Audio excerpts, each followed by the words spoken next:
di single kami kemarin.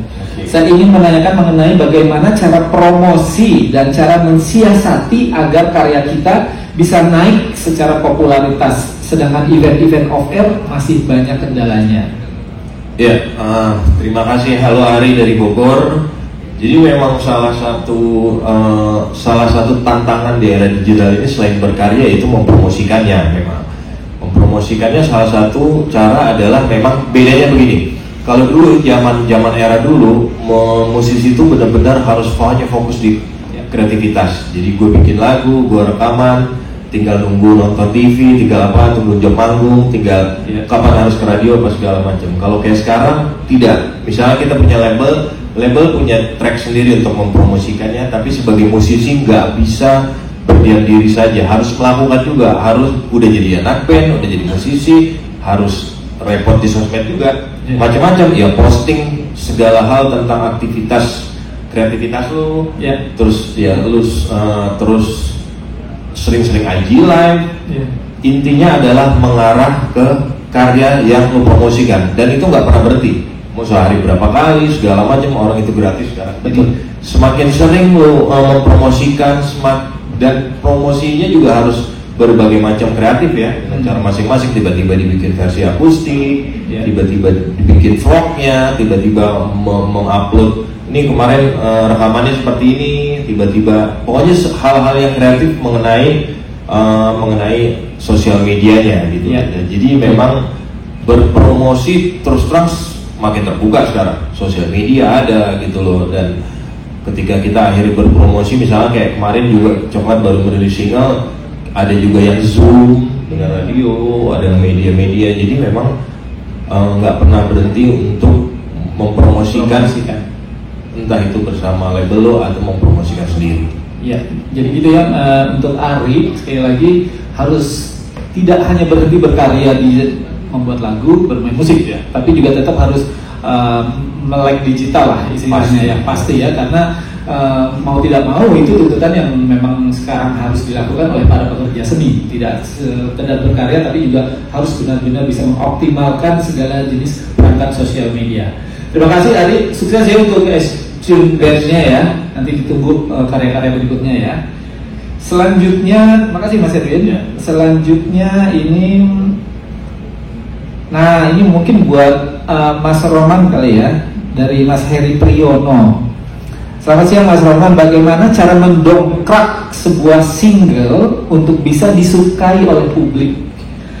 Apa harus memilih warna berbeda dari musik-musik yang sudah ada, atau harus mengikuti warna musik atau genre yang sedang in sekarang? Ya, terima kasih Heri, Mas Heri ya. Jadi buat Mas Heri, jadi kalau buat orang sebenarnya tadi udah disampaikan juga kayak sama Edwin juga. Jadi kalau menyukai suatu lagu itu atau supaya lagu itu naik, gimana caranya? Jadi sekarang kan karena di era digital ini, jadi nggak si label aja yang harus berpromo, jadi si artis pun juga harus ikut mempromokan itu karena memiliki karyanya sendiri. Jadi saling bersinergi ya, jadi antara pihak label sama artisnya gitu. Dan supaya lagunya kita harus bikin sesuatu, jadi nggak harus promo, itu tidak harus mempromokan kayak pengalaman video klip atau lagu. Kalau mungkin sekarang kayak video klip juga sekarang cuma bisa dilihat ada di YouTube, bahkan di Facebook juga bisa gitu. Terus dari pengalaman itu dipromokan melalui ada Instagram, ada TikTok dan yang lain-lain juga. Nah mungkin kalau itu akan sering dipromokan, pasti insya Allah ya, walaupun baru rilis pun juga mungkin kalau emang orang suka atau apa, itu bisa menaikkan juga dari viewers-nya YouTube juga atau dari viewers media sosial yang lainnya juga. Ya sekarang kita pintar-pintar ini aja sih, apalagi sekarang cuma eranya udah mudah segala macam gitu. Jadi dan kayak promo itu juga dengan model kita cuma bercerita tentang lagu itu aja tuh sebenarnya udah bagian dari promo itu, atau cuma memajang foto aja tapi dengan menulis caption, tapi dengan caption yang menceritakan tentang misalnya lagu galau, dan ceritakan untuk ceritakan seolah lagi galau. Mungkin orang lagi bertanya nih kenapa sih orang ini masang foto tapi caption galau gitu, tapi tetap ada biasanya dibawakan dengan hashtag yang menyangkut dengan si lagu itu. Jadi orang penasaran, jadi untuk mengajak orang untuk melihat ke YouTube-nya gitu. Iya. Jadi memang benar Mas Roman bilang sinergi itu juga tidak hanya dilakukan oleh para produsernya saja Mas ya, tapi dari si artisnya juga, si pekerja seninya juga. Contohnya mungkin Faiz, dia juga punya tuh IG sendiri ya, yang isinya juga mempromosikan lagu-lagunya ya.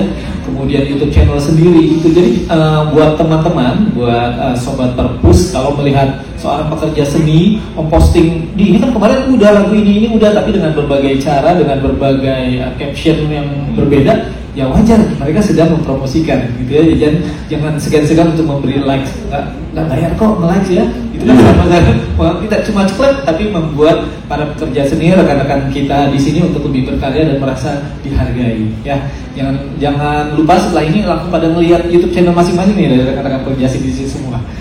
Silakan, ada yang ingin bertanya lagi dari sobat Perpus di ruangan ini? Ada yang ingin bertanya? Silakan, Mbak. Ini mau bertanya? Silakan. Ada? Tidak ada? Ya. Nah, saya boleh nambahin sedikit. Boleh Nambahin sedikit. Maksudnya ke Mbak Ulan. Dulu saya juga masih kecil, saya sering nari loh. Oh ya? Ini kita baru tahu loh ada. Zaman saya TK, SD dulu, saya sempat nari Aceh, nari Padang gitu. Dari kecil saya sudah selalu suka dengan namanya seni gitu, dan anak saya juga sekarang juga. Ya itu bedanya memang salah satu, kalau gue bicara tentang talk show kita digital, itu salah satu tantangan yang terbesar itu soal nasionalisme. Karena era digital ini sangat terbuka, sangat terbuka, di mana generasi sekarang itu bisa dengan mudah apa yang terjadi di Eropa, apa yang terjadi di Amerika, apa yang terjadi di Korea. Jadi itu identitas kita kadang-kadang juga suka blur, terutama tarian. Jadi bicaranya gini, anak saya dia ikut balet, dia ikut K-pop. Terus sama saya, kamu ikut nari Bali dong, nggak mau lah, susah. Udah susah. Terus ya maksudnya mungkin dia melihat K-pop karena itu yang sering muncul, karena itu yang sering ada gitu, dan itu sanggar yang sangat mudah dicari sekarang. Benar banget. Jadi itu dia benar-benar ketika akhirnya tarian K-pop sering muncul dan gampang di mana-mana, dan itu yang dia serap. Dan menurut saya tantangan di era digital, kita harus gimana caranya bisa menampilkan hal-hal yang berbau nasionalisme. Karena gini, kalau kita bicara K-pop, bicara Korea, mumpung kita bicara di DPR nih, karena gini, kita bicara gini, karya budaya nasional itu kan itu yang bisa menjadi pustaka, ya nggak apa?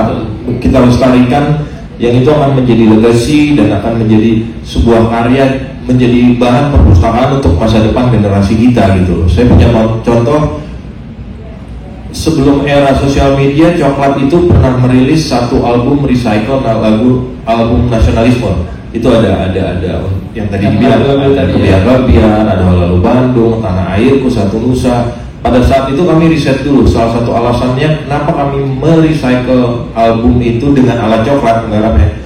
Pada saat itu kami sempat meriset ada beberapa anak SD kelas 1, kelas 2 pada saat itu. Mereka nggak tahu loh lagu Tanah Airku. Mereka nggak tahu lagu Satu Nusa Satu Bangsa gitu loh. Mungkin ya kita nggak bisa salahin ya. Mungkin pada saat itu pelajaran seni suara tidak seperti era saya. Tidak seperti era saya yang tiap minggu ada gitu. Sampai akhirnya dengerin lagi, akhirnya kami menggarap lagu itu karena tujuannya adalah generasi pada saat itu bisa mendengar lagu nasionalisme dengan cara berbeda. Nah, mungkin juga dengan tarian kita juga perlu support gimana caranya budaya-budaya kita ini bisa blend dengan era modern tanpa menghilangkan identitasnya, karena tantangan di digital, di era digital seperti itu, budaya luar sangat terbuka. Mungkin ya kita lihat seperti apa blueprint yang harus dibikin untuk melestarikan budaya nasional, karena itu benar-benar aset buat masa depan. Ya, betul sekali pula. Karena buat Mas Edu dengan programnya ya. Aku boleh nambahin Mas Edwin nggak? Sebenarnya kegelisahan Mas Edwin ini itu adalah kegelisahan aku dan teman-temanku. Oleh sebab itu aku membuat sebuah movement yang namanya Kembalikan Baliku_Jakarta. Aku mulai mengenalkan budaya Indonesia, tapi aku sentralisasi dulu di budaya Bali terlebih dahulu, pelan-pelan satu-satu. Karena apa? Karena memang aku melihat anak-anak sekarang, anak muda, mungkin anaknya Mas Edwin sendiri itu kenapa ya kok lebih senang budaya luar daripada budaya kita sendiri. Oleh sebab itu pada saat pandemi ini dan didukung oleh era digital ini, aku dan movement ini aku berusaha bikin sebanyak-banyaknya video-video tutorial gerakan-gerakan tari, video-video informasi tentang tarian, karena ada beberapa tarian di Indonesia itu ada tarian-tarian klasik yang ada sebelum merdeka, memang itu juga ada. Kita mau memperkenalkan kembali. Tetapi gimana caranya, karena ini tarian-tarian klasik, gimana caranya biar anak-anak muda suka? Oke, kita mengenalkan tari klasiknya, tapi kita juga mengenalkan tari-tarian modern yang sudah kita kemas lagi, gitu. Kita kemas lagi gimana caranya biar mereka lebih suka, gitu. Akhirnya beberapa bulan terakhir ini saya lihat anak-anak muda nih udah lumayan tergerak, mulai berkain.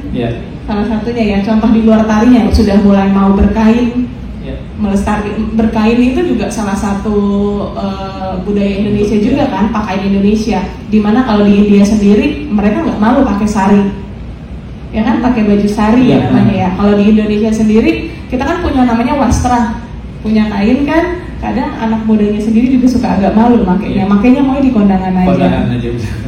Nah sebenarnya dari movement itulah kita pengen biar kedepannya mungkin seperti yang aku bilang sebelumnya dan Mas Edwin juga bilang, aku pengen seni tari, budaya tari Indonesia tuh disenengin sama anak-anak muda. Ya bisa lebih terkenal bisa seterkenal K-pop. Ya, amin ya. Boleh kita beri saja.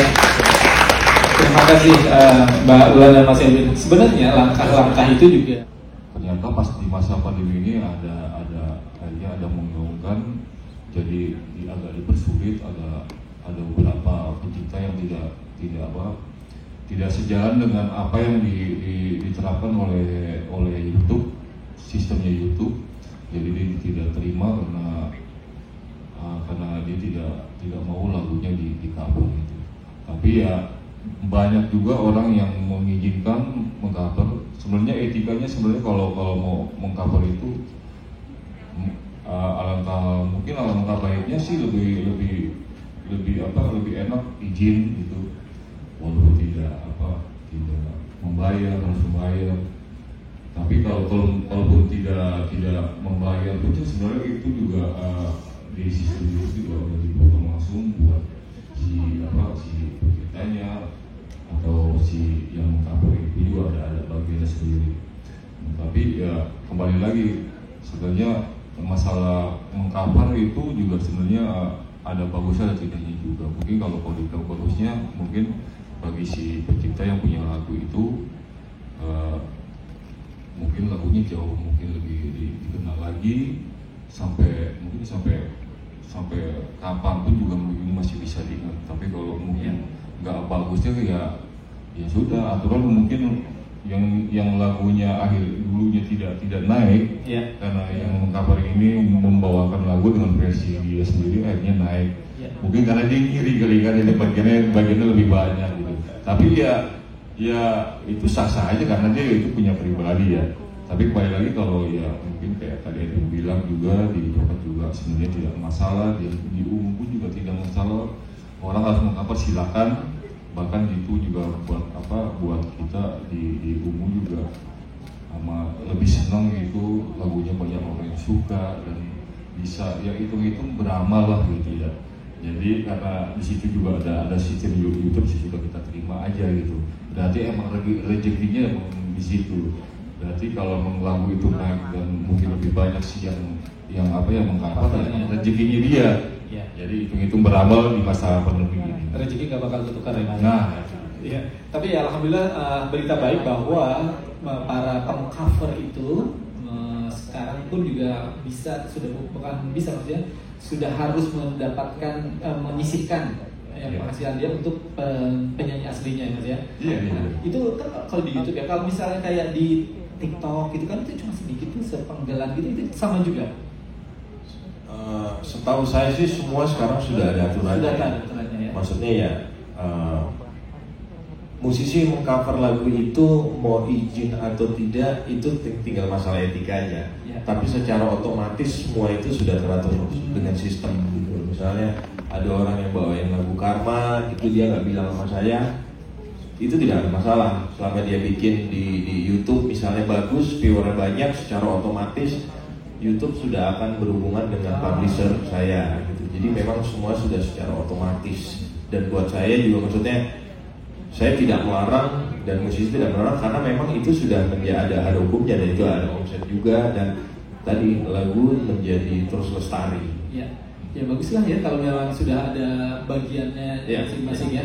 Karena juga seperti tadi Mas Roman bilang, kalau lagu yang tadinya mungkin gak terkenal karena dibawakan kayak mana sih, ingat gak sih Sobat-Sobat Perpus itu lagu yang terpesona gitu. Dulu saya nggak tahu lagu itu benar Mas ya. Semenjak jadi booming hits gitu ya, trending di TikTok atau mana, oh ternyata ada tuh lagu ini dulunya gitu. Malah dulu tuh grup zaman tahun berapa Mas ya? 70-an kan? Jadi memang kalau bicara soal hak cipta mungkin itu panjang banget, tapi paling nggak gini, maksudnya di luar negeri sendiri sistem aturan seperti itu tuh sudah diatur dari zaman dulu. Jadi misalkan musisi-musisi lama kita tahu Beatles sampai segala macam itu sudah terorganisir dari lama gitu. Dan buat Indonesia memang beberapa tahun terakhir ini dalam proses terus memperbaiki khususnya dalam masa pandemi ini gitu. Dan menurut saya juga itu juga menjadi satu hal yang positif sih. Misalnya gini, kayak musisi ya sekarang kita tidak off air, tidak panggung. Kayak kemarin Coklat selama pandemi, salah satu yang kita lakukan adalah merecycle ulang lagu-lagu Coklat, kita bawain versi live ditaruh di YouTube. Dan itu viewernya lumayan baik dan itu juga akhirnya ada omset tersendiri. Terus berikutnya juga akhirnya ada beberapa panggung yang secara online. Itu memang unik juga sih karena biasanya berhadapan dengan penonton, ini berhadapannya dengan monitor, berhadapan dengan kamera, sementara moodnya harus dijaga sebaik mungkin gitu loh.